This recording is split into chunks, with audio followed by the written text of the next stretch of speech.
11 tips for making huge life decisions. We all have to do it at times, right? Whether it's about a relationship or a job or a move, it's huge when we have to make one of those decisions. And sometimes the variables are not obvious, right? You're trying to figure out what's the right thing to do. Well, here's some things that can help you. The first thing is I want you to define your goals. What are the things that you really want? What do you desire? What would be your dream outcome in a situation? There's no reason not to go for that dream outcome, right? The best way to know how to navigate that would be number two, to gather information.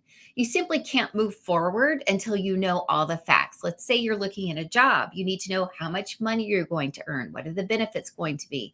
What are the costs of working? I often talk to people about this, that we think it'll be great to get a job for $30,000 a year, only to realize we're going to have to pay $2,000 a month for childcare, $500 a month for car payment to commute.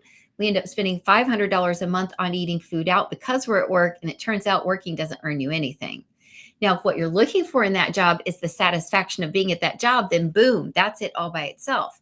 But you've got to gather information and know what's going on so that you're making the decision with the best information that you have.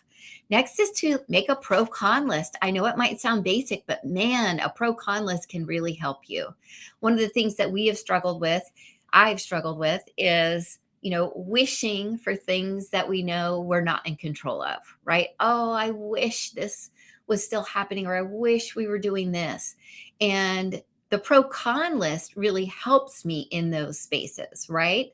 It helps me realize, no, do I really wish that had happened? Probably not. Or am I really grateful for where I am now? Probably. Fourth is going to be to reflect on your values. How does this major life decision show you living out your values every single day? Is it in alignment with your values? Or when you actually get down to it, is it taking you off course? Fifth is going to be to trust your intuition. If you feel like it's not okay, it's probably not okay. But if you're just scared, if you're just thinking, oh, this is a really big decision, I'm a little bit nervous, that's not your intuition. Your intuition is what sits on your shoulder and goes, I don't know about this. Something seems fishy. It's not really clear to me that this is going to be what I've been promised this will be. And so you can dig deeper, get more information. Next is going to be to consider potential risks and contingencies. Let's say you move forward and make this decision and you go left instead of right. What if it doesn't work out? Are you ready and prepared to manage that? Of course you are. You're resilient, right? But it's important for you to think that through to some degree and make sure that it's worth it for you. Seventh is to seek advice and support. We all have people in our lives who have probably done the thing that we're looking at doing. Chat with them, see what was good about it, what wasn't good with it. Get as much support as you can. Talk to a dear friend who you can be really honest with. One of my favorite stories of growing up is that my dad had an opportunity to receive a promotion, but it meant that my family would have to move. And they were really focused. As a Navy brat, he was raised, and I was a Navy brat for a period of time while he was in the Navy as well, in having one place to call home. And they loved where they lived. And they tried to think it all over. But then at the end of the day, they went out together and had a couple of drinks, which was very unusual for them, and just got super honest with each other and said, I don't really want to do it. And that was seeking support, right? That was seeking advice. That was getting really honest. So think right now, who is your family member? Who is your friend? Who is your partner who will give it to you like it is? Who will say, I don't know what you're really thinking about here, Amy. That's nuts. Or I don't know why you aren't jumping on this opportunity. It's amazing, right? Eighth is going to be to take your time. If you're feeling you're being super rushed by something and all these other factors don't seem right, then it's not right. Certain big decisions like moving is going to take time, right? You've got to go through the pre-qualification process. You've got to find a home. You've got to sell a home. You've got to actually move those homes and let the process unfold. Don't rush it, right? It's important for it to take the time it needs to take. Some things might happen quickly, and that would be great. But if things aren't happening in your order, let that also be a sign. And make sure that you're not destroying the life you want, trying to pursue the life you're seeking with your decision.